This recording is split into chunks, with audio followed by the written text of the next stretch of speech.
Ablaye Dieng ñu ngi lay dalal bu baax fii ci Lazare di la wax ni la waa association Diamant Noir ñu ngi lay nuyu di la ziar la jox sa wàccuwaay di rafetlu liggéey bi ngay liggéey ci biir Thiès yëpp ba tax na bi ñuy ñëw ci yow fekkoon na ñu dégg la ba pare kon nit moom boo ko déggee ba pare doog a ñëw ci moom lépp liggéey bi day yomb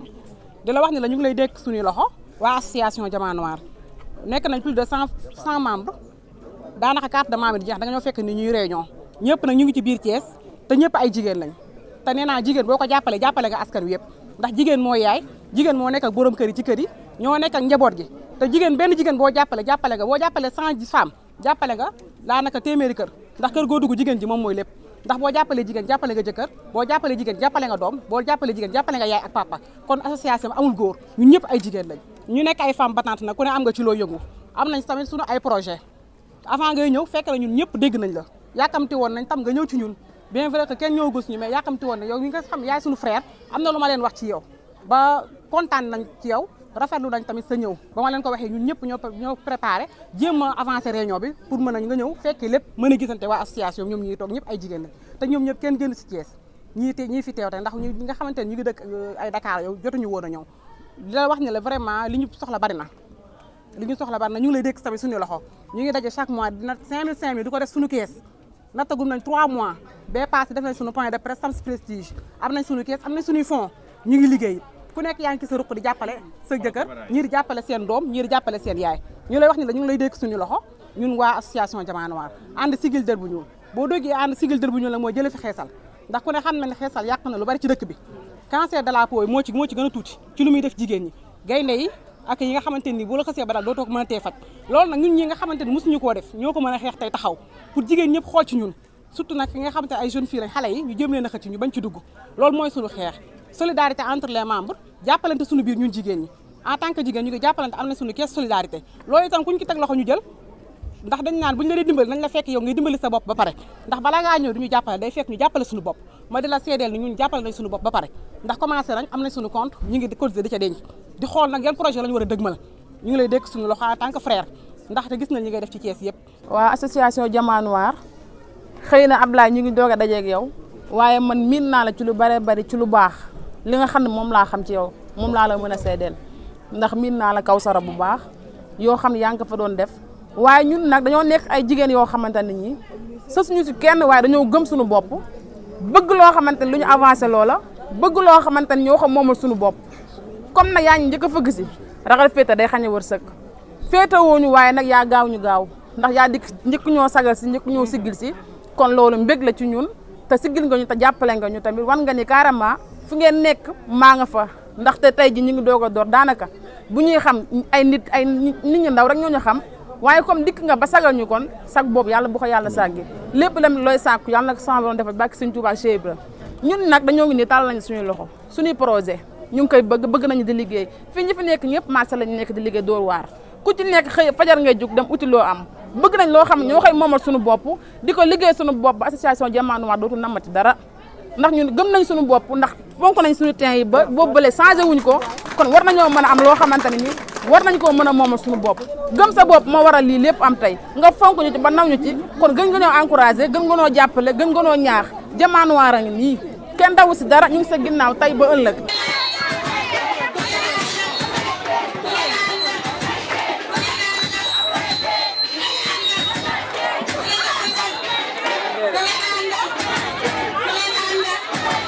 xam ngeen Daaru Salaam ku fi dëkk xam nga li ñu dundee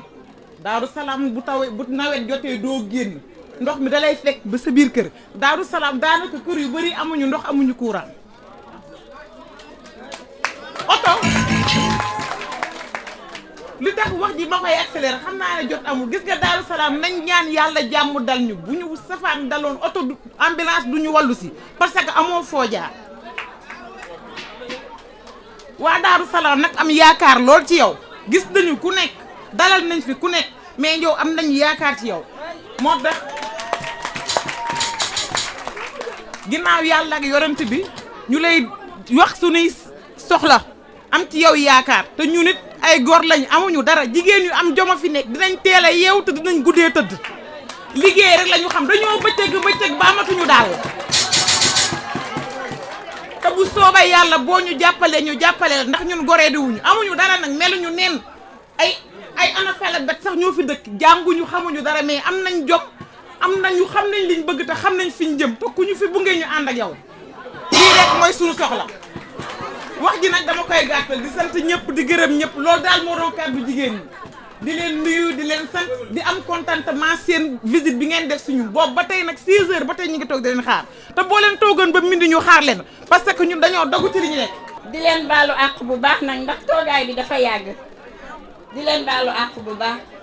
te di leen présenté tamit suñu président Abdoulaye Dièye di suñu càmmiñ aussi boole ci dañu koy ñaanal wér gu yaram ak gudd fan. li mu bëgg moo ko xam yal na ko suñu borom bi defal ci barke salaatu fatiha mbébétam ci ñun tamit yal na ko suñu borom bi yeggale su ko yeggalee rek incha allah rabbi bu boobaa dina feeñ ci ñun waxuma ci waa Daaru Salaam de waa Thiès gépp laa wax incha allah rabbi. ci nag président ñi ngi kontaan lool ci sa ñëw fii ci Daaru Salaam di kontaan ci Ahmed Ladiane ñoom Ndate ak Maguette ñu organisé nii. Ladiane di nit koo xamante ne nit ku baax la ba mu jàppee ba tey bawul fu ñu mës a ànd ci liggéey ci biir Daaru Salaam di jàppale président de la république président Macky Sall Ladiane moo fay jiitu te bu kuy demit fa nga koy bàyyi mu doon jàmbaar waaye président yaa ngi fekk si jigéen ñu am jom jigéen ñu takku jigéen ñu am Pastef ñoo xam ne bu ñu jàppee duñu bàyyi borom musoo yii ku leen dimbali ñu jëm ci kanam ku leen jàppale wallaahi président waccoo ko suñu ndaw yi tamit macha allah waaye nag ki leen fekk si tey di président Abdoulaye Dièye di jàmbaar di góor fu mu dugg ñooñu dañoo war a dool di sant suñu borom ndax président fu mu dugg dina boole associé jigéen ñi mi ngi fédéré mi ngi jàpp ci social bi mi ngi defal jigéen ñi ay formation président Ablaye fa nga teg sa tànk foofu la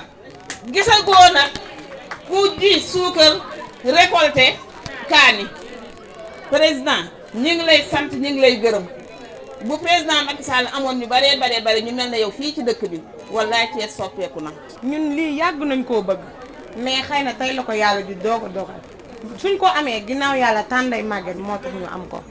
mais ñun jeune Daaru Salaam dañoo taxaw ngir jàppale président Ablaye Dièye fii loo fi amul lu nekk si yow la jeune Daaru Salaam yi loo amul si ñoom lu nekk si yow la parce que xale mooy fal mag ëllëg ñun ñooy tax nga am yow li nga bëgg ñun buñ la falee nga falu buñ la folleekoo nga folleeku yaa ngi dégg ñun nag dañoo bëgg nga jàppale ñun ñu jàppale la ndax ñaari loxo mooy takk sër ñaari loxo mooy takk tubay boo ñu jàppalee ñu jàppale la ca kaw ca kanam rek ci lu baax dinañ la jàppale te yàlla rek tax yow dina jàppale sunu waa Daaru Salaam ndax ñun amuñu lu dul Daaru Salaam amuñu lu dul Daaru Salaam lu ñu am lu nekk Daaru Salaam lañ koy indi. waa tey nag dañu kontaan ci ñëw biñ fi ñëw ndax boobu ba tey yéen a ngi bëgg a gis président Abdoulaye Dièye mais tey la ko yàlla dogal waaye it boobu ba tey yéen a ngi liggéey di ànd ak moom am ci Pastef lool ci ginnaawam ñu leen di gis ngeen di ànd ak moom liggéey bi fu mu wootee suba ba ngoon jot yéen a ngi ci ginnaawam tey jii lii firndeel na ko ndax damaa gën a kontaan ndax carte de membre yi yéen waa Daaru Salaam kenn mënu leen ci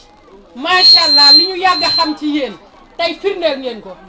mooy yéen est bi ku fi falu yéen a ko fal kon tàccu leen seen bopp firndeelaan ngeen seen bopp wane ngeen ni yéen Thiès yéen a ko moom est bi yéen a ko moom te di ngeen fal président Abdoulaye Dièye macha allah waaye di leen woon nag di leen wax ni nag woo ngeen naar ci guxum sow ndax dégg nañ seen ay doléance yi ma dégg leen ngeen rotal fi muy ndox ak courant waaye ku xam président Abdoulaye Dièye sama waa ji xam ne lu mu fekkee faj ko xanaa lu mu yëgul ak luñ ko waxul ndax ni ko naar di waxee chaque jour di ko tagg sama xol di sedd danaan ko président defar nga say mbokk defar nga ay jàmbur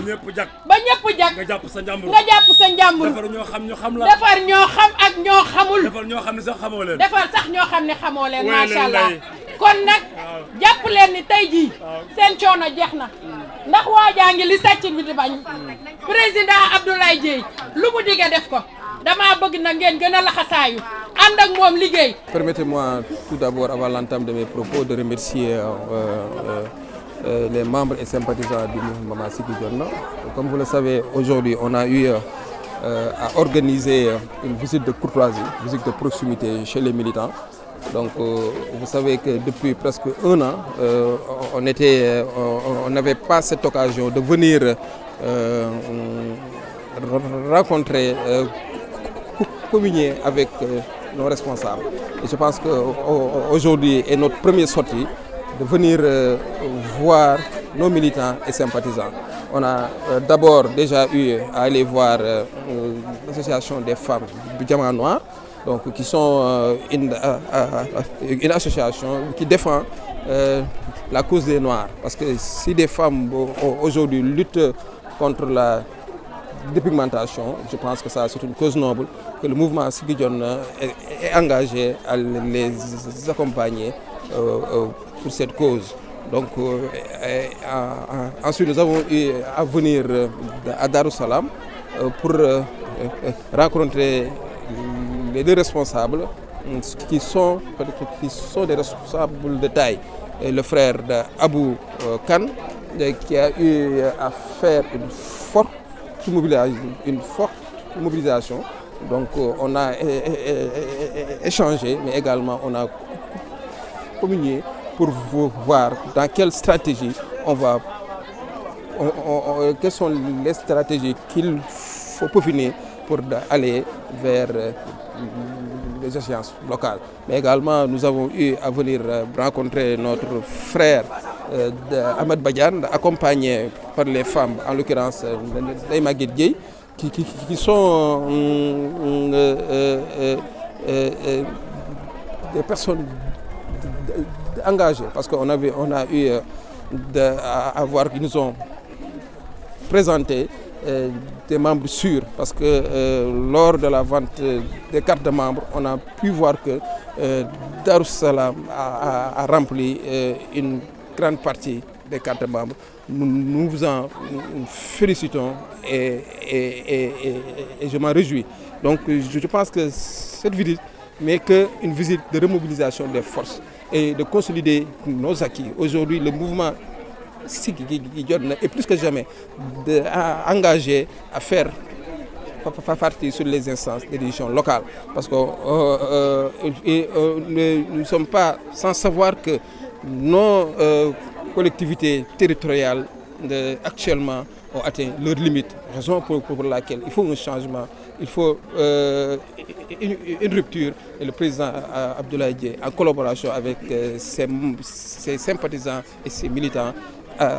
aspire à ce changement pour créer une rupture au niveau du Thiès, de Thiès Est. Mais également, vous savez qu'on va lancer une grande coalition Siggil Thiès pour que Thiès puisse avoir une rupture, mais également puisque Thiès soit dans les rails du développement. Je dis que nos mairies ont failli, ça il faut le dire, parce que dans chaque localité on rencontre des difficultés. D'abord le problème d'éclairage public. Donc on voit que nos quartiers sont dans le noir, et qui parle de manque d'éclairage, parle d'insécurité. Donc raison pour laquelle la population a rappelé cette doléance, qui est un manque de sécurité au niveau des communes, mais aussi un problème d'insalubrité que nous tous nous avons constaté au niveau de ces localités. Mais aussi le cri de cœur des jeunes, c'est-à-dire le manque d'emploi. Mais le président Macky Sall récemment nous a rassurés, parce que la jeunesse a fait un cri de cœur pour que l'État puisse répondre à leurs préoccupations d'emploi et d'emploi. responsabilité. Donc nous pensons qu'avec toutes les dispositions que l'État du Sénégal va prendre, Thiès va en bénéficier, raison pour laquelle on lance un appel à la jeunesse d'être forte, mais aussi d'être prêt à l'emploi et à l'entrepreneuriat. Ku xam le mouvement Siggi Jotna xam ko ni moom dafa privilégier ay visite de terrain wàcc ci terrain bi ngir dem wax ak askan wi xool lan mooy seen jafe-jafe mais également xool lan mooy seen di bëgg-bëgg. Donc tey bi ñu jógee dem nañ seeti benn association femmes yi nga xamante ni ñu ngi leen di tuddee Femme Diamant Noir yi nga xamante ni dañuy xeesal. Et je pense que ni loolu ñun aussi lu ñu sawar la accompagner leen ndaxte li ñuy xeex je pense que cause bu noble la ay jigéen bi ñu taxawee booloo ne ñoom dañu bëgg a sàmm seen der bu ñuul je pense que ni tey loolu fierté la moo tax très sincèrement ñu dem fa waxtaan ak ñoom saafonte ak ñoom mais aussi wax leen ni lañ jàppale si li nga xamante ni tey moom la ñuy xeex mais également comme ni nga ko waxee presque bi pandémie bi amee ba léegi kenn demul woon def ay visites de courtoisie ndaxte dañoo defoon la suspension des activités mais teewlu woon nag le mouvement Siggi Jotna bi pandémie bi amee ba léegi ñu ngi ci action sociale yi ñu ngi jàppale nit ñi bi nga xamante ni am nañ ay jafe-jafe donc gis nañ li nga xamante ni yëpp mouvement Siggi Jotna def na ko durant la pandémie donc moo tax tey ñu ne kat comme levé nañ les mesures de suspension li ñu war mooy dem seeti sunu gox suñ responsable yi nga xamante ni ñoo nekk ci gox-goxaan yi moo tax tey ñu ñëw fii ci Daaru Salaam fekk fii sunu frère Ahmad Badiane ànd fekk nekk fekk sama sœur day Maguette Dieye donc di ay responsable yu am engagement ci mouvement Siggi Jotna parce que tey bi ñu tegee sunu comité de suivi gis nañ ni waa Daaru Salaam ñoo répondre en premier sur la vente des cartes membres donc tey ñoom li ñu jaay ci carte de membre bu fekkee téeméer la waa Daaru Salaam ñoom ñoo jënd presque la moitié donc loolu mooy wane rek ñoom dañoo taxaw ngir ànd ak koo xamante ni dina defar seeni gox moo tax tey biñ ñëwee fii kat gis nañ fi ay jafe-jafe ñoom wax nañ ñu seeni jafe-jafe et je pense que ni jafe-jafe yooyu ñi nga xamante ni tey ñoom lañ dénk sunu communes yi seen liggéey nañ ko waroon a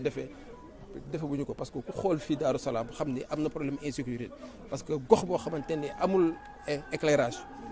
public donc foofu insécurité totale moom moo fay am mais aussi am na problème lotissement donc mbedd yi li leen neex lay ñuy dëkkee mais aussi am na problème de insalubrité et je pense que tey ñi nga xamante ne ñoom lañ dénk suñu maire yi seen liggéey nañ ko waroon defuñu te tey je pense que ni ñun looloo tax ñu ñëw kat taxaw ngir que ñu mën a régler problème waa Daaru Salaam te dañoo jëm ci ay élections locales et je pense que kat ñun dañoo war a créer benn changement bi nga xamante ne tey moom mooy tax li fi manqué ëllëg ñu mën ko dénk ñoo xamante ni dinañ ko mën a yor bu rafet donc daal xam leen ne le mouvement Siggi Jotna na continuer di def ay tournées dans tout Thiès surtout nag ak Thiès Est bi nga xamante ni mooy suñu base pour dem waxtaan ak askan wi parce que politique du rek toog si néeg wala toog si ay cadre mur da ngay wàcc si terrain bi te wax ak askan bi xool seen jafe-jafe parce que tey askan bay tànn du ñun ñooy tànn suñu bopp askan bay xool kan moo leen doy kan moo leen mën a dimbali régler seeni problème te aussi problème yooyu dafa nekk ay problèmes yu sensibles surtout nag le problème de l'emploi des jeunes donc tey ku gis fii ndaw ñi xam nga lu ñuy jooy mooy xëy lu ñuy jooy mooy liggéey mais heureusement que le président Macky Sall xam na loolu ndax événement yi mujjee am tax na le président Macky Sall jëlaat considération bu am solo jox ko ndaw ñi pour mën a leen accompagner seen projet yi mais aussi mën leen accompagner pour ñu mën a am liggéey ñu wax rek ndaw ñi nañu gën a taxawaat xam ñi nga xamante ni ñooy liggéey pour ñoom xam ñi nga xamante ni lañ ñu war a àndal pour liggéey réew mi parce que réew dañoo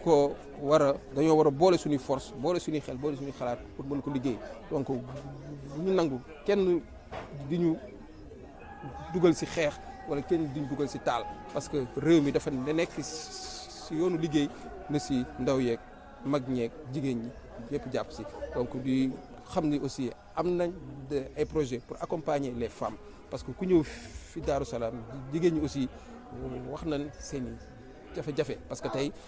sur le plan des bourses sociales sur le plan aussi de la santé xam ne jigéen ñi am na yu bëri yoo xamante ni amuñu ko donc je pense que ne tey le mouvement Siggi Jotna engagé wu na pour